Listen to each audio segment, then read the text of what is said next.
Hey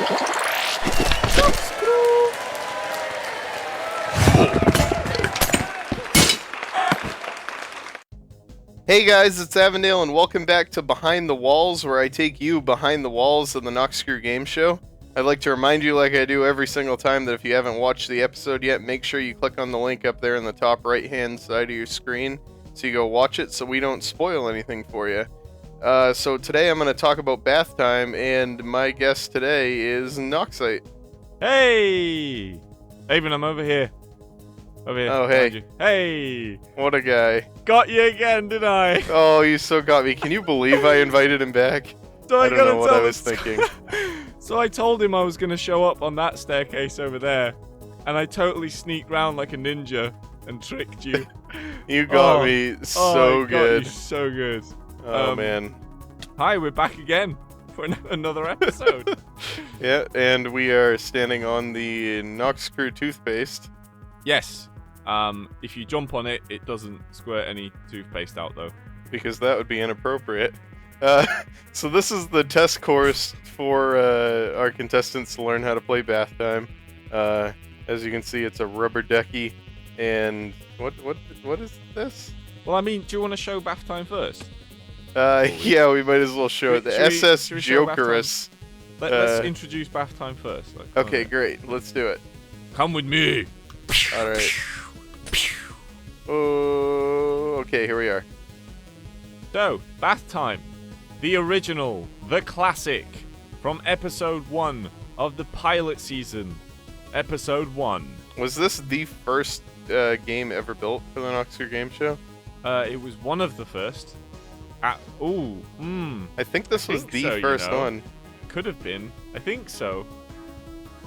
You know what? Yeah, it was. It was. Why do I know that? I didn't even know who the Noxcrew was when you guys built this map.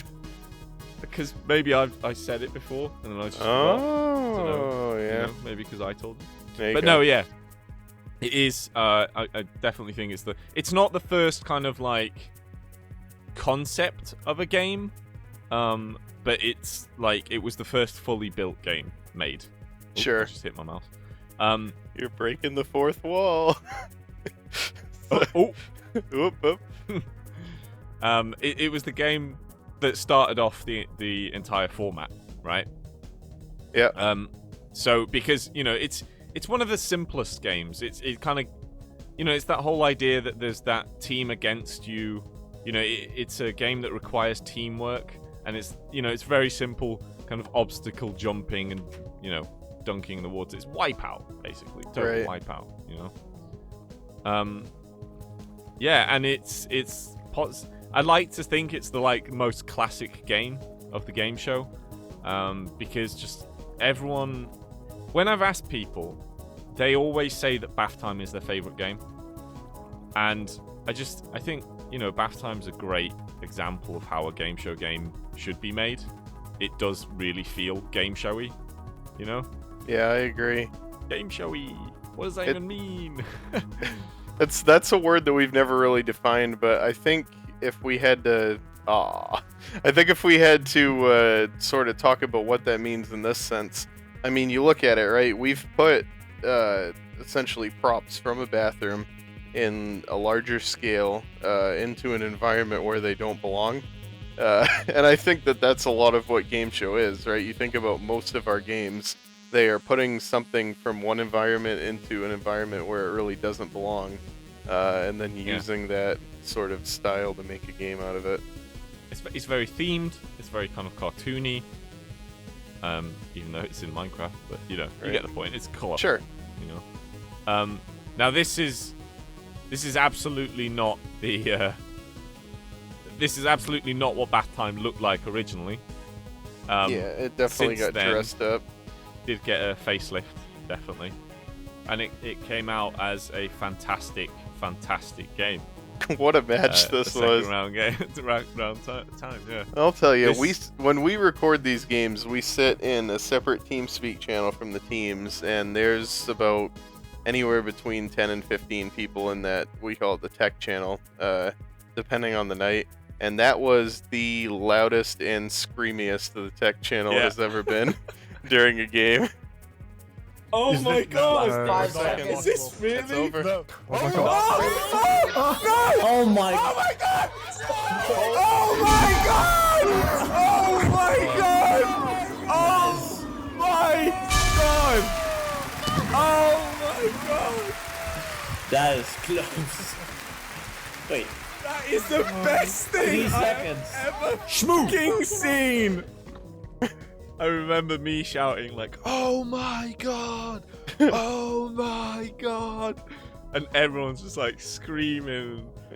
It's the closest. I mean, it's definitely not the closest thing we've ever seen in a Noxcrew Game Show episode. Like, you know, if you go back to episode 6 of the pilot season, the very last game was just like, oh my god, So outrageously close. And this but isn't. this game, this might not it's- even be the closest finish of this season either. But we won't Yeah, talk about that for absolutely. now. But it's like, you know, what makes it such a great finish was it's the kind of the story behind it. You know, that they The way that it gets so, there. Yeah, But before we talk about that, let's Yeah, go back to the sorry. let's go back to the beginning and talk about it in order. So, blue team runs first, right? 50 Shades of Awesome, and we've been having connection issues for this match. It's just not quite working out, and the teams know ahead of time that if they lag out during the recording of it, they just have to deal with it. Doesn't matter. It's on them at this point. So Demented Metal lags out right at the start of the game, right? And misses, what, the first maybe minute and a half, 2 minutes of the game before Just he comes about, back yeah. in. And they're already, I think they're already at the arrow puzzle by the time he logs back in.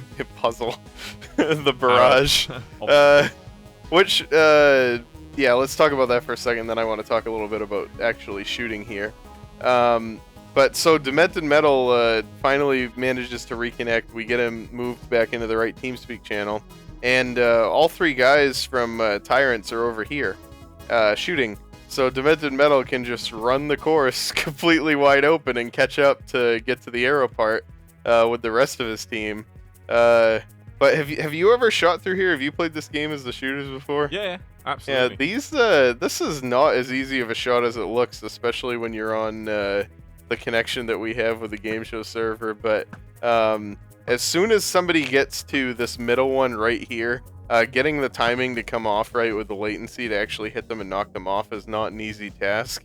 And Tyrants were actually like coordinating their shots and doing volleys, so none of them were shooting at the same time. It was like a constant like shoot of arrows. Okay, Patroy almost makes it across the firing line, but this is unrelenting. A hail of arrows. A hail! A hail! You'll actually catch them accidentally shooting each other Yeah, as well. it totally you can't film happened. Oh, duh. Yeah, but this is just to prevent the players from getting out here. This has to be the way that it is. I mean, if we had done something with half slabs up above here like this, you could get like punched up over and then mess up our whole division of the team. So we obviously couldn't do that. But yeah, shooting through here, they did an amazing job to hit as many shots as they did, and they held 50 Shades here for what, close to 4 minutes? Yeah, It had to just have been, about. because then they got him stuck on the tap at the end a little bit as well. Yeah. And at one point in the middle of this part with the arrows here, one of the members of 50 Shades of Awesome had a great quote. Okay, so we'll win the other 2 games. Okay, guys, we'll win the other 2 games. I know you guys. They Yeah. It was like a giving up. It was like, right, we're done for. We'll just win the other 2. Don't worry about this one. Like they already admitted their loss, kind of thing. they were just so sure. Also, on Fleek's first try of this obstacle, on his first try he actually got like this far and he missed this jump. Right, yeah, he here. fell on the And last it's just- one. In that moment, if he actually just like got it, you know, we wouldn't have had that. And Yeah.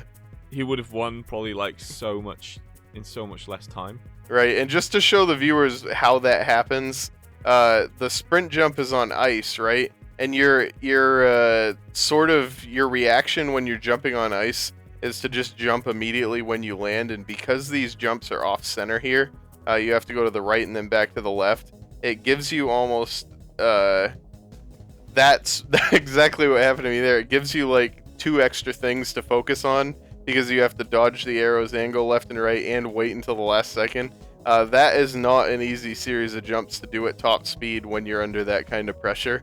And that's why this is such a great obstacle and why it was so impressive that it sort of played out the way that it did for either team. And then we get on to the tap water puzzle. And I really can't wait to read the comments on this one to see what you guys thought. But there is a point to having this obstacle here at the end. It is the most hard obstacle in Bathtime for sure. Easily the most difficult. And if you put that at the end of the game, it creates an exciting finish, doesn't it? Because it allows the bottleneck. Finish. Yeah, there you go. It allows the bottleneck of the game to happen right before the end. And if you think back to Sprint V3 from the pilot season, same sort of idea. Maybe executed not quite as well in that one, but in this one, definitely the right point. You know, it's similar. You think Sprint V1 even with the ladder puzzle. Pretty much right at the end of the game, the latter half of the course, so the bottleneck of where the action is going to happen happens right before the finish, so you know it's going to be exciting. And then, Avon, yeah. Try do it. I'm going to try and get it in one. Okay, go.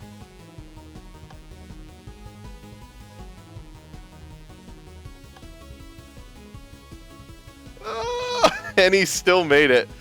Amazing. Amazing! First try.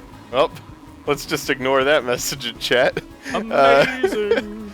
And the last part of this, the piston jumps, man, we talked about this earlier, and you'll There's hear definitely a trick to all of this, and that's why I was able to do it in one. Right. I mean, firstly on the tap, before we even get to the piston thing, the tap, you have to time it as the water is coming down. You have to time it so that you jump and just grab it, and then you literally get like a split second, like on this top bit, just to like fall off and jump onto that. Yep. And then the piston jump. This tricks people hard. We put these in so many games, and it gets so many people. Yep. It's really something. I mean, I don't even believe you need the piston to make that jump. I think you can get it without Absolutely it. not. Yeah, you can just skip it. Like, well, I just completely failed. Yeah, but people try to use it, that's for sure. The actual way to do it is that you stand back and you sprint at it, and then just as you hit the edge of the pressure plate, you jump, and then jump again. So it'll be like, oh well, I jumped too I've never soon. done it that way before. Right. Huh. That's neat. That's how you do it. And it just gives you that, split second of time to, if you go any further, you'll just fall off.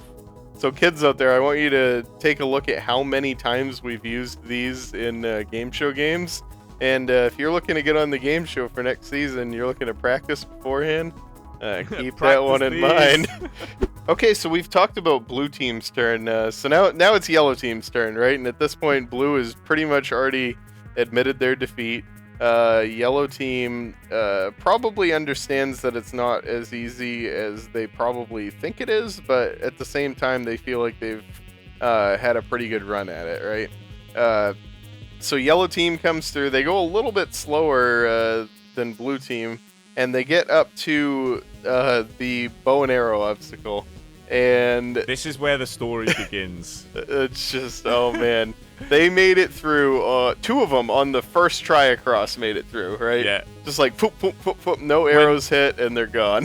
When we saw that, and it was like 1 minute 30 when they did that, or 1 minute, it was just like, right, that's it, yellow team have won. Like, that's Game over. The blue tech team chat knew is it. just, Tech, oh! everyone in the tech was like, oh my god, it's just happened. Ooh.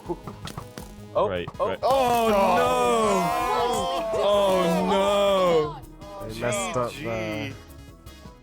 And boy, were we surprised. Or we wrong. And then And then they get past that, they get to the tap, and one of them said, "This is the easiest one."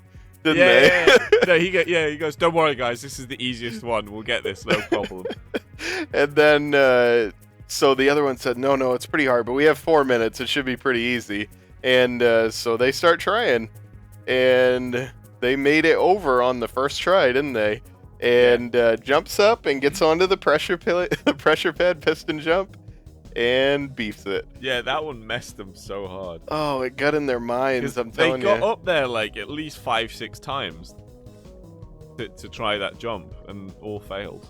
Yeah. They had the hardest time with it. And so they're sitting here trying over and over, and at the beginning we're just like, oh, they got plenty of time, they'll still do it. Well, maybe it's going to be close. There is no way that they're going to do this. And so then they get to the point where they're starting to punch each other, right? Punching them up, which was a brilliant strategy. Totally should have made it easier to do, but the one time that it worked, he punched him again. He went flying over. That was the best moment. Just flabbergasting. I'm reliving these moments in my head. I just still can't believe it happened the way that it did. It's moments like these that we live the game show for. Absolutely. And we have had so many of them this season too.